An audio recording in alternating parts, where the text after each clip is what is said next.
bienvenue chez les Jeudis de IK News. Comme nous avons l'habitude de le rappeler, cette émission tente de répondre à la question comment façonner un bon citoyen. Alors aujourd'hui, nous allons vous parler de la démocratie, la citoyenneté et la majorité.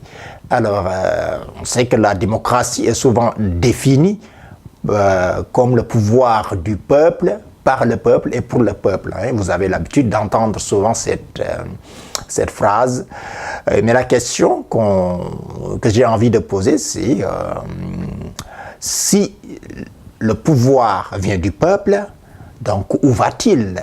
Donc ce pouvoir-là, parce que c'est le peuple qui donne un pouvoir aux élus, mais parfois au Sénégal, on a l'impression que ce pouvoir-là est souvent dévoyé de son véritable sens.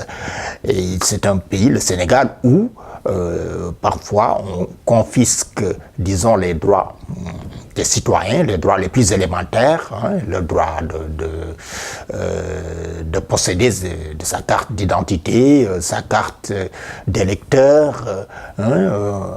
Aussi, il y a certains citoyens qui n'ont même pas accès, disons, à l'eau. Certains citoyens qui n'ont pas aussi accès, disons, aux structures sanitaires parce qu'ils n'ont pas assez d'argent, ils ne peuvent pas se soigner. Et tout ça, je pense que ce sont des droits, effectivement, des pauvres citoyens. Donc, ce qui fait que ce droit-là, si le peuple donc, vous donne le pouvoir en tant qu'élu et que ce pouvoir ne revient pas au peuple, on dit que, donc là, effectivement, que c'est une sorte de majorité tyrannique. Et pour comprendre cette majorité tyrannique, il faut revoir le système qui a été mis en place au niveau de l'Assemblée nationale avec les députés mécaniques qui votent des lois en déphasage avec les aspirations sociales, les aspirations de la société. Et je pense que cette manière d'appliquer la démocratie, c'est ce qu'on peut qualifier un peu d'une majorité, disons, tyrannique, c'est-à-dire utiliser donc cette majorité contre tout simplement le peuple. On va s'endetter au nom de la population, non parce que voilà, on dit voilà, nous représentons le peuple, on va s'endetter, mais alors que cet argent-là est dépensé sans tenir compte des véritables réalités de la société, sans investir cet argent dans les structures les plus importantes comme la santé, comme l'éducation, comme l'emploi. Alors, effectivement, on est là, on dit qu'on représente le peuple. C'est pourquoi d'ailleurs Alexis de Tocqueville, qui est l'auteur du livre de la démocratie en Amérique, disait, moi je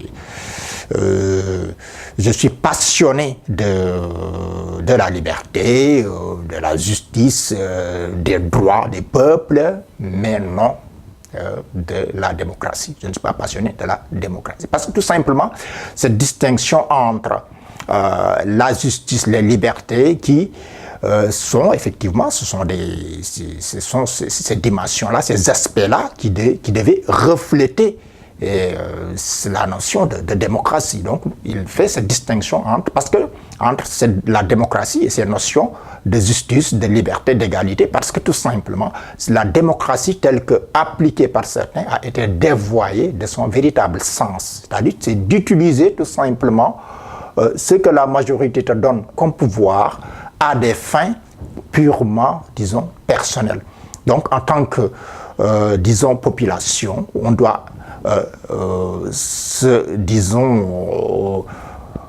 rebeller contre ce système, on doit dire niet par à ce système, dire que voilà, on ne doit pas être réduit à l'état de composante de leurs propres désirs, de leurs propres intérêts. Donc, surtout en tant qu'intellectuel, je pense que chacun doit avoir la responsabilité de se dire que voilà, je vais me battre contre effectivement ce système qui a été mis en place. Et comme le disait d'ailleurs Fanon, qui disait qu'il n'y a pas de destin forclos, il n'y a que des responsabilités désertées. Donc on ne doit pas faire partie de ceux qui désertent leurs responsabilités. Et je pense qu'il faut, même si on est minoritaire, mais on doit tout faire pour conscientiser la masse, conscientiser la population, ouais, pour arriver à bout, disons, de nos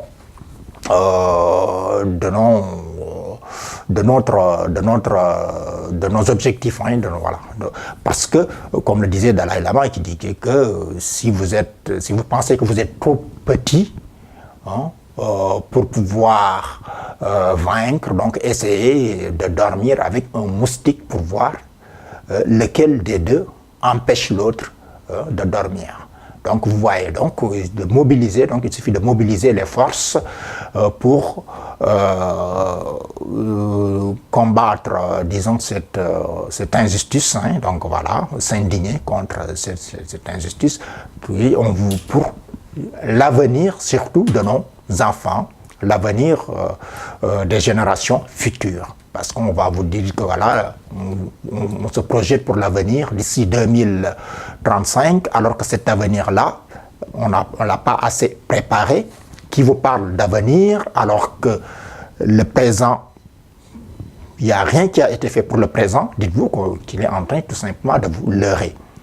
L'avenir n'est que du présent à mettre en ordre. On n'a pas à le prévoir, mais à le permettre. C'est-à-dire de permettre les conditions, l'environnement qui va faire de telle sorte que toutes les actions qu'on aura à mener, hein, ces actions-là, donc on va les mener pour préparer les conditions de telle sorte que cet avenir-là sera un avenir meilleur. On peut donner l'exemple des pays qui sont sur la bonne piste, hein, comme le Rwanda, hein, qui c'est l'un des pays les plus propres en Afrique, hein, qui est sur la bonne piste pour préparer donc l'avenir des générations futures. Quand on parle d'avenir, on peut citer ces pays-là, le Ghana, donc le Rwanda avec Paul Kagame, donc voilà. Nous sommes à la fin aussi de l'année 2018. Hein. J'anticipe en vous souhaitant une bonne fête de fin d'année. Rendez-vous 2019, en janvier 2019. Et voilà, merci de votre attention, en tout cas. Et nous remercions Ibra Ndiaye, qui est le réalisateur de cette émission. Voilà, merci beaucoup.